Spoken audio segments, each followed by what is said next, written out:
The coffee maker gurgled at 2:17 a.m., and I knew my marriage was over. Not because of some grand revelation or dramatic confrontation. No, it was simpler than that. My wife Felicity had been coming home later and later, her excuses growing more elaborate by the week. Tonight, she wasn't coming home at all. I'm Alex Grady, marine engineer by trade, skeptic by nature. I design systems that keep boats afloat when everything else wants to sink them. Ironic, considering I couldn't keep my own life from going under. The brownstone felt different without her presence, quieter but not peaceful. More like the silence before a storm hits the coast. I'd been living in this house for 8 years, married to Flick for 6 of them, and I was just now noticing how the floorboards creaked differently when you walked alone. My phone buzzed. A text from her. Working late again. Don't wait up. F. Working late. Right. At 2:17 a.m. on a Saturday night. I set my coffee down and walked to our shared office. Flick's laptop sat closed on the mahogany desk, the one she'd insisted we buy when she made senior associate at Morrison, Keller & Associates. Image matters in law, she had said. People judge you by your furniture. Apparently people also judged you by your husband. I'd been hearing whispers at the yacht club, seeing the way her friends looked at me with barely concealed pity. The marine engineer married to the rising star attorney, the blue-collar guy who somehow landed the princess. I opened her laptop. The password screen appeared, cursor blinking expectantly. I tried the obvious ones first, our anniversary, her birthday, our address, nothing. Then I remembered something. She'd been typing on her phone a few weeks ago, muttering about updating all her passwords to something more secure. Latham Law 2024. The screen unlocked. My hands went numb as I scrolled through her browser history.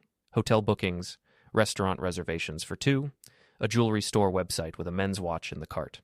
Definitely not for me, since I wore the same Timex I'd owned for 15 years. But the real evidence was in her email. Eric, last night was incredible. Alex is working late at the marina again. He never pays attention anyway. Can't wait for our weekend in Portland. Your F, Eric Latham. Senior partner at her firm. Married to a woman named Patricia who organized charity galas and drove a white Mercedes. I'd met him at the firm's Christmas party, where he'd given me a condescending handshake and asked if I worked with my hands. I kept reading. Months of correspondence. Plans. Intimate details I didn't want to know. And then the gut punch. Alex is so clueless. He actually thanked me for working so hard when I got home from our Napa trip. Sometimes I think it would be easier if he just wasn't around anymore. But the house is in both our names, and his marine consulting business is worth more than he realizes. Patience, my love. Patience. I closed the laptop and sat back in the leather chair that suddenly felt like it belonged to a stranger. 23 years I'd been designing marine systems. I understood pressure, stress points, and how structures fail when the load becomes too much. What I was looking at wasn't just adultery, it was a calculated demolition of everything I'd built. My phone rang. Flick's ringtone. Don't Stop Believin' by Journey. How's that for irony? Alex, thank goodness you're awake. Her voice was breathless, panicked. My car won't start, and my phone battery is almost gone. Can you come pick me up? Where are you? The office. I've been here all night working on the Henderson case. I looked at the laptop, still warm from use. Her browser history showed she'd been online at home just 10 minutes ago. Sure, I said. I'll be right there. You're a lifesaver. I'm in the parking garage, level 2. The line went quiet. I sat there for a long moment, listening to the house settle around me. The heating system kicked on, another system I'd designed and installed myself. Everything in this house worked perfectly because I'd made it that way. I'd built a life that ran like clockwork, and my wife had been using that reliability to betray me. I didn't go to the parking garage. Instead, I made another pot of coffee and opened my own laptop. If Flick wanted to play games with information, she'd picked the wrong opponent. I might work with my hands, but I also worked with my head. And right now, my head was telling me that my wife had made a critical miscalculation. She'd underestimated the engineer. My phone buzzed 18 more times over the next hour. 18 increasingly frantic calls from my loving wife, stranded in a parking garage that I knew she wasn't actually in. I let every single one go to voicemail. At 4:30 a.m., I heard her key in the front door. Alex? Her voice echoed through the hallway. Alex, where were you? I called and called. I stayed in the office, listening to her footsteps on the stairs. She was trying to be quiet, probably hoping I'd fallen asleep and wouldn't ask questions. The bedroom door closed softly above me. I spent the rest of the night planning. By sunrise, I had a strategy. It wasn't revenge yet. That would come later. This was reconnaissance, information gathering. In marine engineering, you never start repairs until you understand exactly how much damage you're dealing with. I made breakfast like nothing had happened, scrambled eggs, wheat toast, fresh orange juice. The same breakfast I'd made every Sunday for 6 years.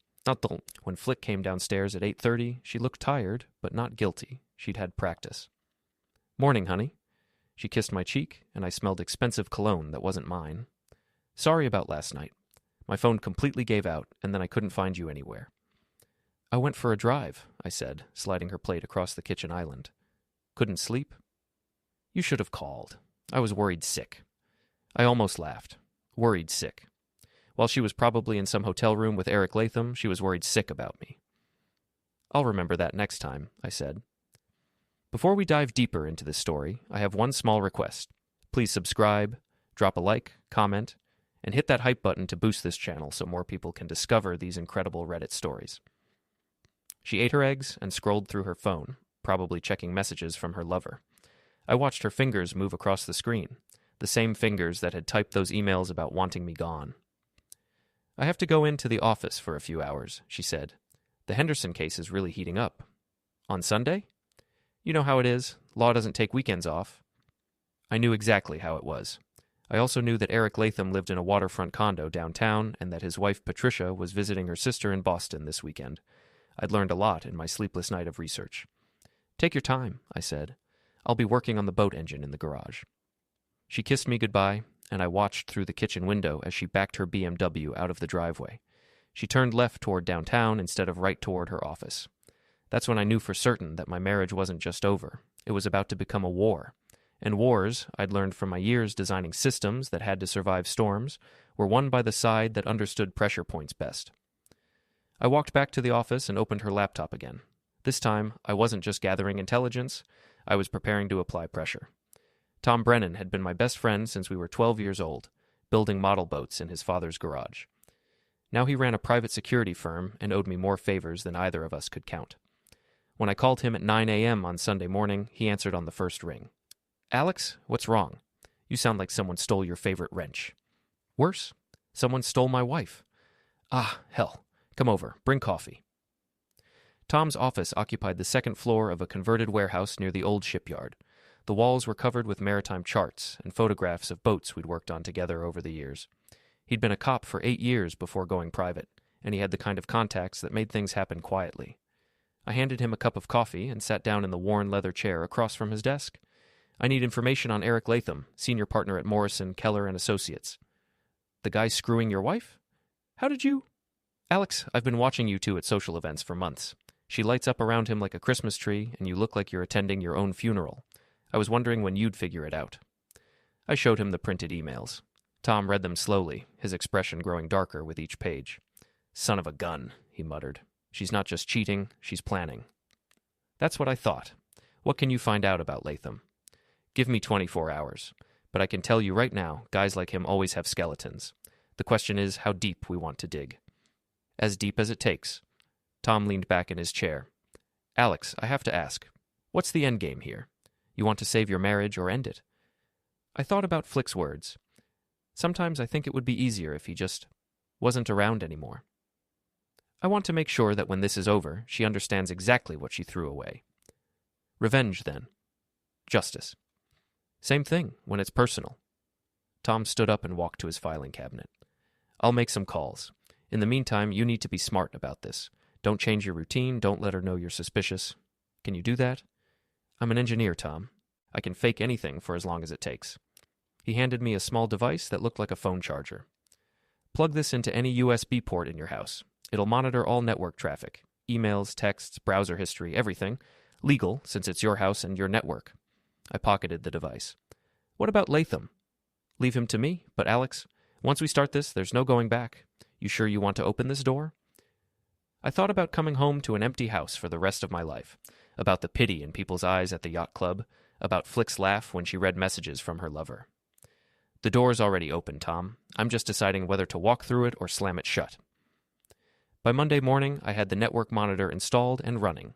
Flick left for work at her usual time, kissing me goodbye and promising to be home for dinner. I watched her BMW disappear around the corner, then called in sick to my own job for the first time in 3 years. I spent the day learning everything I could about my wife's secret life. The network monitor was a gold mine.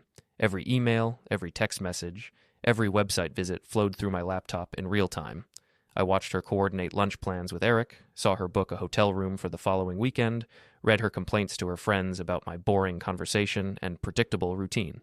But the most interesting discovery was financial. Flick had been moving money. Small amounts at first, 500 here, 1,000 there, from our joint accounts into a personal savings account I didn't know existed. Over 18 months, she'd accumulated nearly $40,000. My money, since her salary went to pay for her car, clothes, and what she called professional expenses. She was building an escape fund. My phone rang at 2 p.m. Tom. "I've got what you need on Latham," he said. "Can you meet me at Murphy's Tavern at 5? "What did you find?" "Let's just say your wife picked a real winner. This guy's got more problems than a leaky hull in a hurricane." Murphy's Tavern sat on the waterfront, a working-class bar that served the best fish and chips in the city. Tom was already there when I arrived, sitting in a corner booth with a manila folder in front of him. "Eric Latham," he said, sliding the folder across the table. "Age 42, married to Patricia Whitmore Latham for 16 years. No children. Senior partner at Morrison, Keller and Associates for 8 years. I opened the folder. Photographs, financial records, court documents. "Here's where it gets interesting," Tom continued. 3 years ago, Latham was investigated by the State Bar Association for misappropriating client funds. Nothing was proven, but 2 clients filed complaints about missing settlement money. What happened?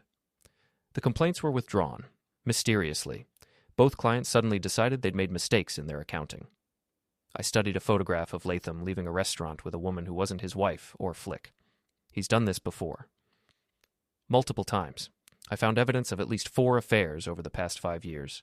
Always with younger women, always short-term. Your wife might think she's special, but she's just the latest in a pattern. What about his marriage? Patricia Latham comes from old money. Her family owns half the commercial real estate downtown. If she divorces him, he loses everything. His partnership in the firm, his condo, his boat, his reputation. Everything he has is tied to her family's connections. I closed the folder. So he's not leaving his wife. Not a chance, which means your wife is setting herself up for a major disappointment. Unless she thinks she can force his hand somehow. Tom nodded grimly. And that's what I'm afraid of. Alex, there's something else. Latham's been asking questions about you. What kind of questions?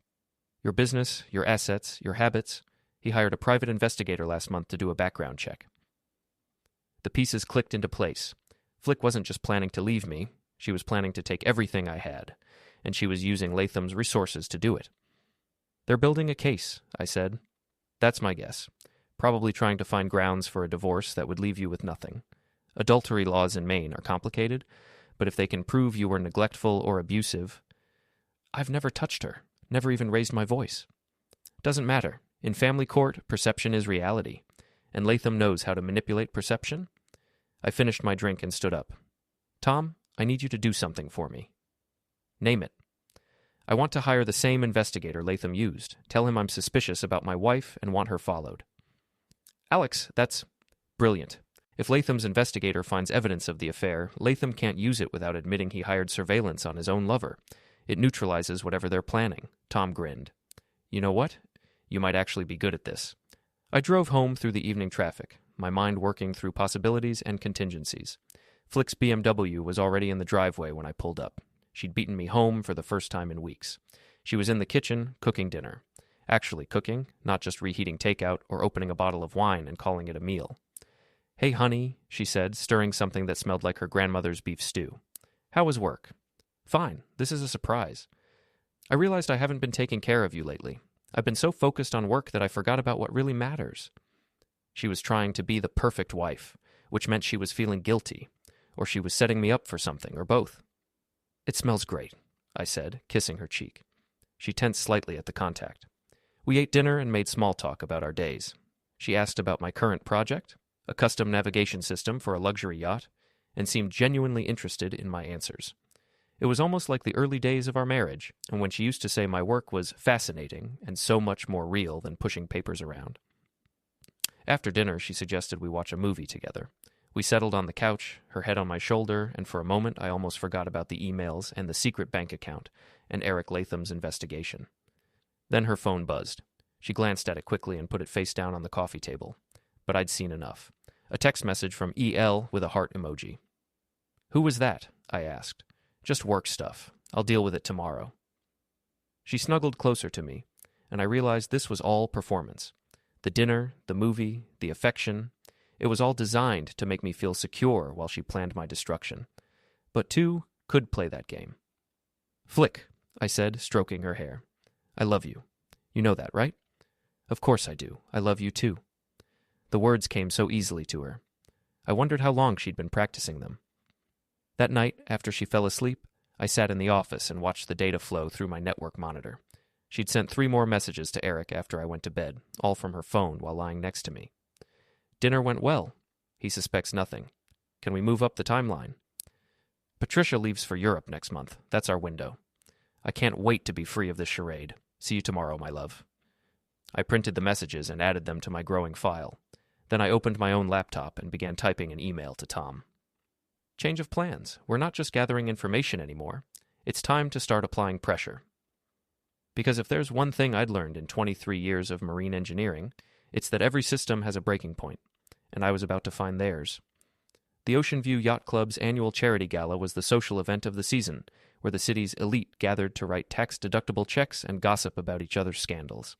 I'd been a member for 3 years, mostly because Flick insisted it was essential for networking. Tonight, it would be essential for something else entirely. I straightened my tuxedo tie and checked my reflection in the men's room mirror. Tom's plan was elegant in its simplicity. Sometimes the best way to destroy someone's reputation was to let them do it themselves, in front of the right audience. Flick looked stunning in her black evening gown, the one she'd bought for special occasions. I wondered how many of those special occasions had involved Eric Latham. "You clean up well," she said, taking my arm as we entered the yacht club's main ballroom. Crystal chandeliers cast warm light over round tables draped in white linen, and the harbor sparkled through floor-to-ceiling windows. "So do you," I replied. And she did. My wife was beautiful, charming, and utterly convincing when she wanted to be. Tonight, she was playing the role of the devoted wife attending a charity function with her husband. Eric Latham was already there, standing near the bar with his wife Patricia. She was an elegant woman in her 50s, with silver hair and the kind of understated jewelry that cost more than most people's cars. Eric looked uncomfortable, tugging at his collar and checking his watch. "There's Eric," Flick said casually. "I should say, hello. Professional courtesy." "Of course." I watched her approach the Lathams, saw the way Eric's eyes lit up when she smiled at him, noticed how Patricia's expression tightened almost imperceptibly. The wife always knows, even when she pretends not to. Tom appeared at my elbow, wearing a server's uniform and carrying a tray of champagne flutes. "Everything's in place," he murmured as I took a glass. "The tech guy owes me a favor from his gambling problem last year. He's running the audio-visual system tonight." "And the photos?" "Uploaded to the presentation server. They'll cycle through during the charity auction slideshow, mixed in with the legitimate donation requests. By the time anyone realizes what's happening, half the room will have seen them." I sipped my champagne and watched Flick laugh at something Eric said. Patricia had moved away, joining a group of women near the silent auction tables. "How long do we have?" "Auction starts in 30 minutes. I suggest you position yourself near the exit." The evening proceeded exactly as planned. Dinner was served, speeches were made, and the charity auction began with the usual collection of donated artwork, vacation packages, and vintage wines. The large projection screen at the front of the room displayed professional photographs of each item as the auctioneer described its provenance and starting bid.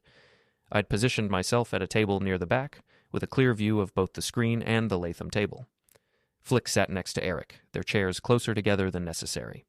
Patricia was on Eric's other side, checking her phone and looking bored. The 20th auction item was a weekend getaway to a luxury resort in Vermont. As the auctioneer began his description, the screen flickered and changed. Instead of a mountain lodge, the audience saw a photograph of Eric Latham and my wife entering a downtown hotel together. The image was crystal clear. Tom's investigator had used a professional telephoto lens. A murmur rippled through the crowd. Someone laughed nervously. The auctioneer paused, looking confused. The screen changed again. This time it showed Eric and Flick at a restaurant, holding hands across a candlelit table, then another, the two of them kissing in the parking garage of Flick's office building. The murmur became a buzz of excited whispers. I saw Patricia Latham's face go white as she stared at the screen. Eric was frantically gesturing to someone in the back of the room, probably trying to get the slideshow stopped. But the best was yet to come. The final image was a screenshot of one of Flick's emails, enlarged so the entire room could read it. Patricia is such a bore. I can't wait until you're free of her and we can be together openly. Alex is completely clueless. He actually thanked me for working late last night. Some men deserve what they get. The room erupted. Conversation stopped mid-sentence as 400 people turned to stare at the Latham table. Patricia stood up slowly, her face a mask of controlled fury. Eric was on his feet too, his face red with embarrassment and rage. And Flick? My beautiful, charming, manipulative wife sat frozen in her chair, staring at the screen like she couldn't believe what she was seeing. The auctioneer had given up trying to continue. The screen went black, but the damage was done. Every person in the room had seen the evidence, and half of them were already pulling out their phones to capture the aftermath. Patricia Latham picked up her champagne flute and threw the contents in Eric's face. 16 years, she said, her voice carrying clearly in the sudden silence. 16 years I've supported your career, your ambitions, your pathetic attempts to be somebody important. And this is how you repay me? Eric wiped champagne from his eyes, looking around desperately for support that wasn't coming. Patricia, let me explain. Explain? To me? Or to the 300 people who just watched you humiliate our marriage? She turned to Flick, who was still sitting motionless at the table. And you? Patricia continued, her voice like ice. You little social climber. Did you really think Eric was going to leave me for you? Leave my family's money, my connections, my support? You're not his first affair, dear. You're just the most public. Flick finally found her voice. Mrs. Latham, Don't. Just don't. Patricia gathered her purse and wrap. Eric, you have until tomorrow morning to move out of our home. My attorney will be in touch about the divorce. She walked toward the exit with her head held high, ignoring the whispers and stares that followed her. The crowd parted like she was royalty, which in this social circle she essentially was. Eric stood there for a moment, looking lost and humiliated. Then he seemed to remember where he was and who was watching. His embarrassment transformed into anger, and he turned on Flick. This is your fault, he hissed. You said you'd be discreet. You promised no one would find out. I was discreet. I don't know how... Flick stopped mid-sentence and looked around the room. Her eyes found mine across the crowd, and I saw the exact moment when she realized what had happened. I raised my champagne glass in a small salute. Eric followed her gaze and saw me watching them. Something in my expression must have confirmed his suspicions, because he started walking toward my table with murder in his eyes. You son of a... He never finished the sentence. As he approached, I stood up and stepped slightly to the side. Eric, focused on his rage and not watching where he was going, tripped over my chair leg and went sprawling across the floor. The crowd gasped. Someone started laughing. Within seconds, a dozen phone cameras were recording Eric Latham, senior partner at one of the city's most prestigious law firms, picking himself up off the floor of the yacht club while his lover and his wife's marriage collapsed around him. Careful there, I said, offering him my hand.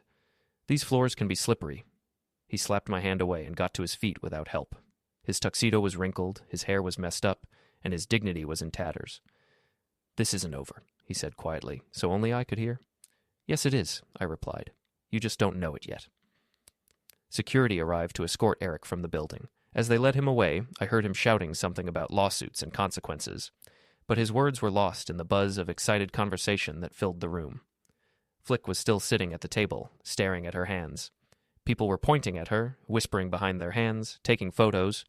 The social circle she'd worked so hard to join was turning on her in real time.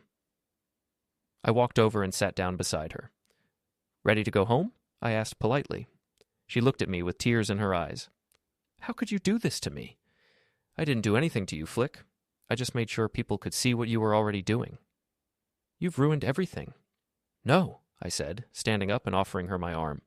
You did that all by yourself. I just provided the lighting. We left the yacht club together, walking through a crowd that parted to let us pass. I could feel their eyes on us, could hear the whispered conversations that would fuel gossip for months to come.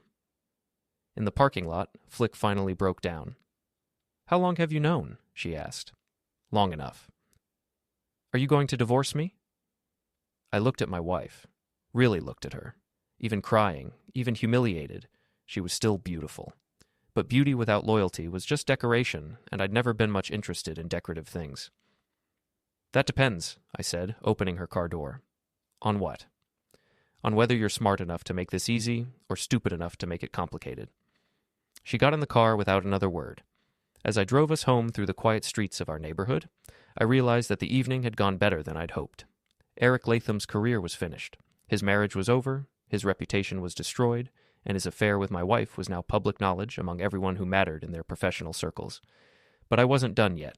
The yacht club had been the opening move. Now it was time for the end game. The next morning brought consequences faster than I'd expected. I was in my workshop behind the house, calibrating a depth finder for a client's fishing boat when Tom called. "Turn on Channel 8, he said without preamble. I wiped my hands on a shop rag and walked to the small television I kept for background noise. The local morning show was running a segment called Social Media Scandal Rocks Legal Community. There was Flick's face on the screen, a professional headshot from the law firm's website.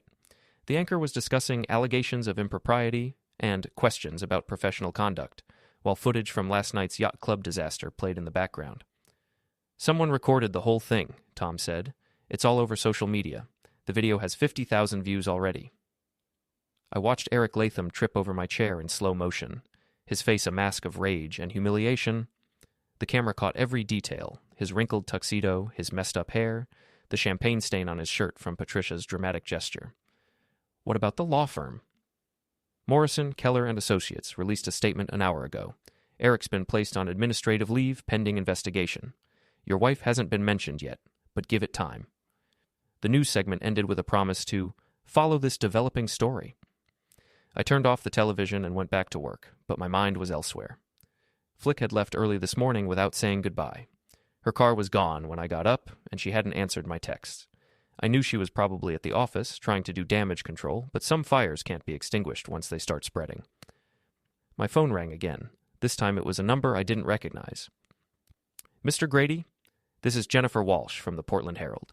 I'm calling about the incident at the yacht club last night. Would you be available for a comment?" "No comment," I said, and hung up. The phone rang again immediately. Different reporter, same question, then another. Word was spreading beyond social media now. The legitimate press had picked up the story. I turned off my phone and focused on my work. The depth finder needed precise calibration, and precision required concentration. But even as I adjusted the electronic components, part of my mind was calculating the next moves in the game I'd started. By noon, I couldn't ignore the outside world any longer. My phone showed 27 missed calls and 43 text messages. Most were from reporters, but some were from friends and clients who'd seen the news coverage. One message stood out. It was from Mrs. Patricia Latham herself. "Mr. Grady, I believe we should talk. Would you be available for coffee this afternoon? Patricia?" I stared at the message for a long moment. Patricia Latham was old money aristocracy, the kind of woman who could destroy careers with a phone call or rehabilitate reputations with an invitation to dinner. If she wanted to talk, it was worth listening. I texted back, "Brewster's Cafe, 3 p.m. Brewster's was a small coffee shop in the historic district, the kind of place where conversations could be private and discreet. Patricia was already there when I arrived, sitting in a corner booth with her back to the wall. She had traded last night's elegant gown for a simple black dress and pearls, but she still looked like royalty. "Mr. Grady," she said as I sat down, "thank you for coming." "Mrs. Latham, I'm sorry about last night." "Are you? Really?" She studied my face with intelligent blue eyes. "Because from where I sat, it looked like you orchestrated the entire evening quite deliberately." I signaled the waitress for coffee. "I don't know what you mean." "Of course you don't." She smiled, but it didn't reach her eyes. "Let me be direct, Mr. Grady. My husband has been cheating on me for years. I've known about most of his affairs, and I've chosen to ignore them because they were discreet and temporary. But this situation with your wife was different." "How so?" "She thought she could replace me, not just as Eric's lover, but as his wife. She was encouraging him to file for divorce, promising him that her own divorce settlement would provide enough money to start fresh." The waitress brought my coffee. I took a sip, buying time to process what Patricia was telling me. "Your wife underestimated two things," Patricia continued.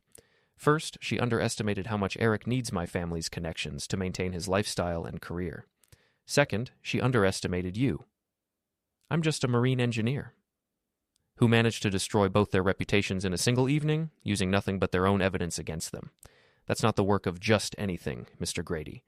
That's the work of someone who understands strategy." I set down my coffee cup. "What do you want, Mrs. Latham?"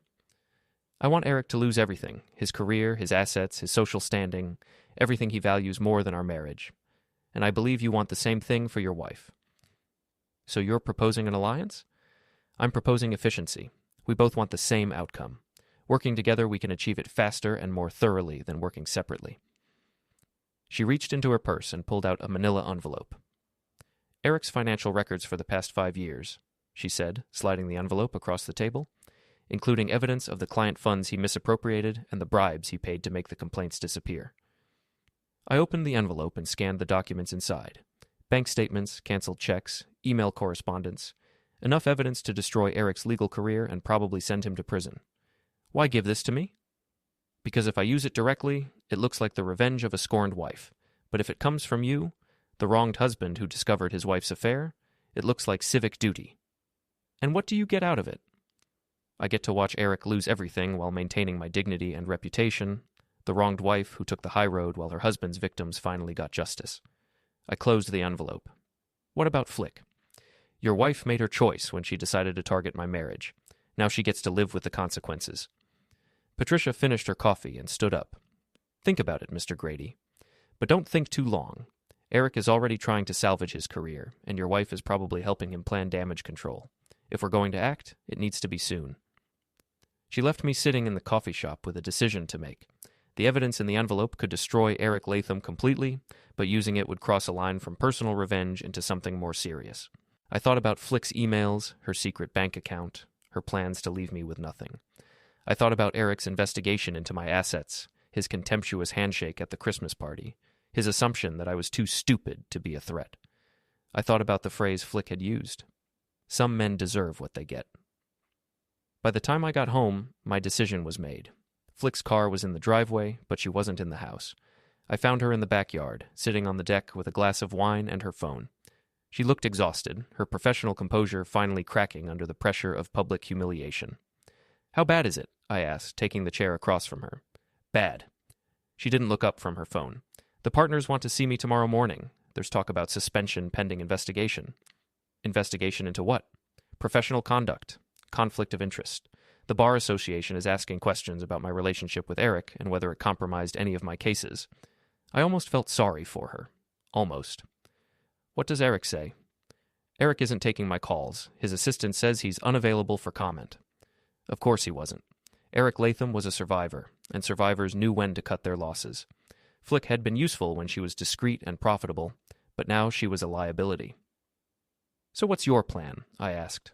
She finally looked at me, and I saw something I'd never seen before in her eyes. Defeat.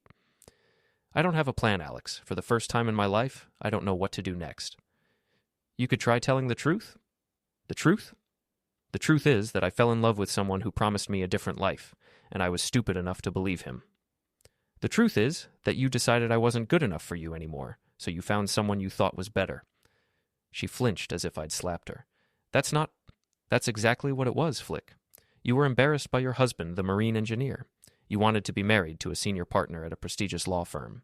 You wanted the status, the money, the social connections. Maybe I did. Maybe I wanted more than coming home to someone who talks about boat engines and watches baseball on weekends. Then you should have asked for a divorce instead of planning to steal everything I've worked for. Her face went pale. How did you? The secret bank account, the investigation Eric hired, the emails about how I deserved what I got. I pulled out my phone and showed her screenshots of her own messages. I know everything, Flick. I've known for weeks. She stared at the phone screen, watching her own words condemn her. What do you want? She asked quietly. I want you to pack your things and leave. Tonight. This is my house, too. Actually, it's not. The deed is in my name only. I bought it before we got married, remember? You have no legal claim to it. What about the business? My lawyer said... Your lawyer was Eric, and Eric's about to have bigger problems than your divorce settlement. I showed her the envelope Patricia had given me. Tomorrow morning, this evidence goes to the State Bar Association, the District Attorney's Office, and the Portland Herald. Eric Latham's career is finished, and anyone associated with him is going down too. Flick opened the envelope and read the first few pages. I watched her face change as she realized what she was looking at. You can't do this, she whispered. I can, and I will. Unless what? Unless you make this easy. Sign a simple divorce agreement. No alimony, no asset division, no claims against my business or property. Take your personal belongings and walk away quietly. And if I don't? Then you get to explain to the Bar Association why you were having an affair with a partner who was stealing client funds. You get to testify at his criminal trial. You get to watch your legal career end the same way his does. She sat in silence for a long time, staring at the evidence that would destroy everything she'd worked for. I need time to think, she said finally. You have until tomorrow morning. After that, the choice is out of your hands. I left her sitting on the deck and went inside to make dinner for one. Through the kitchen window, I could see her making phone calls, probably trying to reach Eric, or her friends, or anyone who might help her find a way out of the trap she'd built for herself. But there was no way out. I'd made sure of that. The engineer had calculated every angle, anticipated every move, and designed a system that would hold under pressure. Now all I had to do was wait for it to work. Flick was gone when I woke up the next morning. Her car, her clothes, and her laptop had disappeared sometime during the night, leaving only empty hangers in the closet and a note on the kitchen counter. Alex, I can't sign your agreement, but I can't fight you either. I'm going to stay with my sister in Boston until this blows over. Don't contact me. F. I crumpled the note and threw it away. Running to Boston wouldn't save her career or her reputation, but it might buy her some time to figure out her next move. Unfortunately for Flick, I was already 3 moves ahead. My phone rang as I was making coffee. Tom. She's gone, I said before he could speak. I know. My guy followed her to the interstate around midnight. She's probably halfway to Massachusetts by now. What about Eric? That's why I'm calling. He didn't run. He's at his office right now, probably trying to salvage what's left of his career. I looked at Patricia Latham's envelope, still sitting on the kitchen counter where I'd left it the night before. Then it's time to deliver the evidence. Alex, are you sure about this? Once you hand over those documents, there's no taking it back. Eric's going to prison, and anyone connected to him is going down too. Including Flick? Especially Flick. She was his primary contact for most of the questionable transactions. The Bar Association is going to assume she was complicit. I thought about my wife's note, her refusal to sign the divorce agreement, her assumption that she could just run away and wait for the scandal to fade. Good, I said. She made her choice. The State Bar Association's offices occupied 3 floors of a downtown building that also housed several law firms and accounting practices. I'd called ahead and arranged to meet with the chief investigator, a stern woman named Margaret Chen, who'd built her reputation on rooting out professional misconduct. Mr. Grady, she said, shaking my hand as I entered her office, I understand you have information about Eric Latham and the Morrison firm. I handed her the envelope. Financial records, correspondence, and bank statements covering 5 years of questionable transactions. She opened the envelope and began reading. Her expression grew more serious with each page. Where did you get this? From someone who had access to Mr. Latham's personal records and wanted to see justice done. His wife? I can't reveal my source, but I can verify that every document is authentic. Margaret Chen was quiet for several minutes, studying the evidence with the focused attention of someone who understood its implications. Mr. Grady, do you realize what you're giving me here? This isn't just professional misconduct. This is criminal fraud. Multiple felonies. I realize that. Your wife worked closely with Mr. Latham. These documents suggest she was involved in several of the questionable transactions. Then I guess she'll have to answer for that. Chen looked at me carefully. This is a very serious step, Mr. Grady. Once I file this report, there's no stopping the investigation. Your wife could face criminal charges. My wife made her own choices. I'm just making sure there are consequences. I left the Bar Association's office and drove to the Portland Herald's newsroom. The reporter I'd spoken to on the phone, Jennifer Walsh, was waiting in the lobby. Mr. Grady, thank you for agreeing to meet with me. Jennifer Walsh was younger than I'd expected, probably in her early 30s, with the eager intensity of someone trying to make her mark in journalism. She led me to a small conference room and set up a digital recorder. I understand you have new information about the Eric Latham scandal. I handed her copies of the same documents I'd given to the Bar Association. Financial records showing systematic misappropriation of client funds over a 5-year period. Her eyes widened as she scanned the papers. Wow. This is huge. How did you get this? Someone who wanted the truth to come out. Can you be more specific? No, but I can verify that every document is authentic and that copies have been provided to the appropriate authorities. What about your wife? These records suggest she was involved in many of these transactions. My wife will have to answer for her own actions. Jennifer Walsh asked more questions, but I kept my answers brief and factual. I wasn't interested in giving interviews or becoming part of the story. I just wanted to make sure the evidence reached the public. By the time I got home, my phone was ringing with calls from other reporters who'd heard about the Herald's exclusive. I let them all go to voicemail. The story broke online that afternoon. Exclusive. Documents reveal years of alleged fraud at prestigious law firm. The Herald's website crashed twice from the traffic, and by evening, the story had been picked up by news outlets across the state. Eric Latham was arrested at his office at 4:30 p.m. I watched the perp walk on the evening news, Eric in handcuffs being led through a crowd of reporters and photographers. His lawyer, not from Morrison, Keller, and Associates, made a brief statement about vigorously defending against these baseless charges. But everyone knew it was over. The law firm released a statement distancing themselves from Eric and announcing a full internal investigation. 3 other partners resigned by the end of the week. The Morrison, Keller, and Associates name, built over 30 years, was destroyed in 72 hours. Flick called me that night from Boston.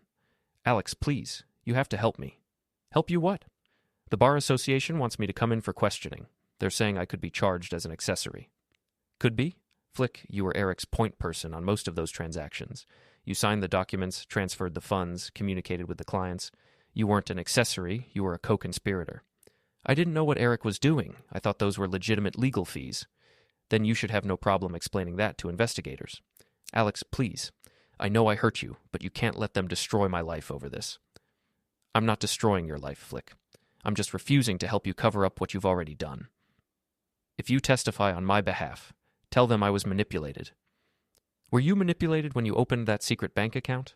Were you manipulated when you planned to take half my assets in the divorce? Were you manipulated when you wrote that email about how I deserved what I got?" The line was quiet for a long moment. "I never meant for it to go this far," she said finally. "Yes, you did. You meant for it to go exactly this far, except you thought you'd be the one holding all the cards at the end." "What do you want from me?" "Nothing. I don't want anything from you anymore, Flick. That's the point." I hung up and turned off my phone. 3 days later, the FBI raided Eric's home and office, seizing computers, files, and financial records. The investigation had expanded beyond professional misconduct into federal fraud charges. Eric's bail was set at $2 million, which he couldn't make because Patricia had frozen all their joint accounts. Flick was indicted the following week. The charges were serious: conspiracy to commit fraud, money laundering, and professional misconduct. Her bail was set at $500,000, and since her assets were tied up in the ongoing investigation, she remained in custody. I could have helped her make bail. I had the money, and despite everything, she was still technically my wife. But I didn't. Instead, I filed for divorce while she was in jail, citing adultery and abandonment. Since she couldn't contest the filing from her cell, the divorce was granted by default. No alimony, no asset division, no claims against my business or property, exactly what I'd offered her 2 weeks earlier. Patricia Latham called me the day the divorce was finalized. "Congratulations, Mr. Grady. I hear you're a free man." "Thank you for your help, Mrs. Latham." "It was mutually beneficial. Eric's trial starts next month, and my divorce will be final shortly after. I expect to recover most of my family's assets, plus damages." "And Flick, your ex-wife's trial is scheduled for the fall. Her public defender seems competent, but the evidence is overwhelming. I'd expect a plea bargain." I thought about Flick sitting in a jail cell, probably still trying to figure out how her perfect plan had gone so wrong. "Any regrets?" Patricia asked. I looked around my house now, legally and completely. It was quiet, peaceful, and entirely my own. No more lies, no more deception, no more wondering where my wife really was when she said she was working late. "None," I said. "Good. Regret is a waste of energy, and energy should be spent on building something new." After she hung up, I walked out to my workshop and looked at the boats in various stages of repair. Each one represented a problem to be solved, a system to be fixed, a challenge to be met with knowledge and skill. It occurred to me that I'd spent 6 years trying to fix a marriage that was broken by design, trying to solve a problem that my wife had created intentionally. I'd wasted energy on regret, on wondering what I'd done wrong, on trying to be a better husband to someone who'd already decided I wasn't worth her loyalty. But I wasn't wasting energy anymore. I picked up my tools and got back to work on the depth finder calibration I'd been interrupted from days earlier. The electronic components required precise adjustment, careful attention, and patient troubleshooting. It was exactly the kind of problem I was good at solving, and unlike my marriage, when I fixed it, it would stay fixed. 6 months later, I was installing a custom navigation system on a 60-foot yacht when my phone buzzed with a text from Tom. Flick took the plea deal. 3 years. Eligible for parole in 18 months. I set down my screwdriver and looked out at the harbor, where dozens of boats bobbed peacefully in their slips. The yacht I was working on belonged to a tech entrepreneur who'd made his fortune designing security software. He appreciated good engineering and paid well for it. Business had been excellent since the scandal broke. Apparently, being the wronged husband who'd exposed a major fraud scheme was good for my reputation. Clients saw me as someone who paid attention to details and couldn't be fooled by appearances. They weren't wrong. I texted Tom back, "What about Eric?" 7 years, federal prison. Patricia got everything in the divorce, the condo, the boat, his partnership stake. She's already moved to Florida. Eric Latham, who'd once looked down on me as someone who worked with his hands, was now making license plates with his hands. There was a certain poetic justice in that. My phone rang. Unknown number, but I recognized the area code. Boston. "Hello, Alex." Flick's voice was different, smaller, more tentative. Prison had a way of changing people's perspectives. "Flick, I heard about the plea deal. 3 years. I'll probably serve 18 months if I keep my head down." "That's not so bad, considering I helped steal $2 million from clients who trusted us, considering I destroyed my career, my reputation, and my marriage for a man who wouldn't even take my calls once the scandal broke." I didn't answer. There wasn't really anything to say. "I know you probably don't want to hear this," she continued, "but I need to say it anyway. I'm sorry, Alex. Not just for the affair, but for all of it. For taking you for granted, for planning to leave you with nothing, for treating you like you were somehow beneath me." "Okay. That's it? Just okay? What do you want me to say, Flick? That I forgive you? That I understand why you did it? That I'll wait for you to get out so we can try again?" I don't know. Maybe." I looked at the navigation system I'd been installing, its clean lines and precise engineering. Every component had a purpose, every connection had to be perfect, or the whole system would fail. "I've moved on," I said. "You should too." "Moved on to what? Another woman? Moved on to a life where I don't have to wonder if the person I'm married to is lying to me, where I don't have to check bank statements for mysterious withdrawals or listen to elaborate stories about working late, where I can just focus on my work and my life without constantly trying to fix something that someone else keeps breaking." She was quiet for a long moment. "I really did love you, at the beginning." "I know, but love isn't enough when it's not backed up by respect and loyalty." "And you think I didn't respect you?" "I think you were embarrassed by me. I think you wanted to be married to someone more impressive, someone who fit better with your idea of success. Eric seemed like an upgrade until you found out what he really was." "What was he, really?" "A user, just like you, except he was better at it." That seemed to hit home. I could hear her crying softly on the other end of the line. "Alex, when you get out, don't contact me again. We're finished, Flick, completely finished." I hung up and went back to work. The navigation system required 3 more hours of precise calibration before it was ready for testing. I worked methodically, checking each connection, verifying each setting, making sure every component functioned exactly as designed. When I was done, the yacht owner tested the system himself, plotting a course to Martha's Vineyard and back. Every waypoint was accurate, every calculation was perfect. "Beautiful work," he said, writing me a check for twice what most mechanics would charge. "This is exactly what I wanted." "That's what you paid for." "Alex, I have some friends who might be interested in your services. Custom installations, high-end boats, people who appreciate quality work." "I'd be interested." He handed me 3 business cards with phone numbers written on the back. "Tell them Richard sent you. They'll know what that means." I drove home through the city center, past the office building where Morrison, Keller, and Associates used to be. The law firm had dissolved 6 months ago, and the space was now occupied by a yoga studio and a coffee shop. The yacht club was still there, still hosting events for the city's social elite. I'd let my membership lapse after the divorce. I didn't need to network anymore. Word of mouth was bringing me more business than I could handle. My house felt different now. Quieter, but not lonely. I'd rearranged the furniture, painted the walls, and converted Flick's old office into a proper workshop for small projects. The space felt like mine in a way it never had when I was married. I made dinner and ate it while reviewing the technical specifications for my next project, a complete electrical system overhaul for a vintage racing yacht. The owner was a retired engineer himself, and he wanted everything done to museum quality standards. It was the kind of challenge I enjoyed, complex, demanding, and ultimately satisfying when done right. My phone buzzed with a text from an unknown number. "Mr. Grady, this is Patricia Latham. I'm in Florida now, but I wanted you to know that Eric's appeal was denied. He'll serve the full 7 years. I thought you'd want to know. P. I smiled and deleted the message. Justice, I'd learned, wasn't always swift, but it was usually thorough. Eric Latham had spent his career manipulating the legal system for his own benefit. Now that same system was making sure he paid the full price for his crimes. As for Flick, 18 months in minimum security prison would give her plenty of time to think about the choices she'd made. Maybe she'd come out a better person, maybe she wouldn't. Either way, it wasn't my problem anymore. I walked out to the deck and looked at the harbor lights twinkling in the distance. Somewhere out there were boats I'd worked on, navigation systems I'd installed, problems I'd solved with patience and skill. Each one represented a job well done, a client satisfied, a system that would work reliably for years to come. It was a good feeling. The phone rang one more time. Tom. Hey, Alex, you busy tomorrow night? My wife's making her famous lasagna, and she said I should invite you over. That sounds great. Good. Oh, and Alex, she has a friend she wants you to meet. Divorced, works as a marine biologist, owns her own boat. Tom, I'm just saying. Life's too short to spend it alone, and you've been alone long enough. Maybe he was right. Maybe it was time to think about building something new instead of just maintaining what I already had. What's her name? Sarah. Sarah Mitchell. She's got a 30-foot sailboat that needs some electrical work. I might have mentioned that I know someone who's good with that sort of thing. I laughed. You're not subtle, Tom.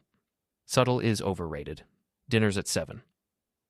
After he hung up, I sat on the deck for another hour, listening to the sounds of the harbor settling down for the night. Somewhere in a federal prison, Eric Latham was probably lying awake in a narrow bunk, wondering how his life had gone so wrong so fast. Somewhere in a minimum security facility in Massachusetts, my ex-wife was probably doing the same thing. And somewhere in Florida, Patricia Latham was probably enjoying her freedom and her recovered fortune, satisfied that justice had been served. As for me, I was exactly where I wanted to be. The engineer had solved the problem, fixed what was broken, and restored the system to proper working order. The marriage was over, the debts were settled, and the balance sheet was clear. Zero balance, just the way I liked it. I finished my drink and went inside to prepare for tomorrow's work.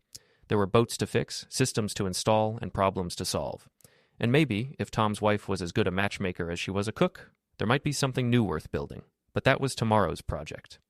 Tonight, I was content to be alone in my own house, surrounded by my own things, accountable to no one but myself. It was the best feeling I'd had in years.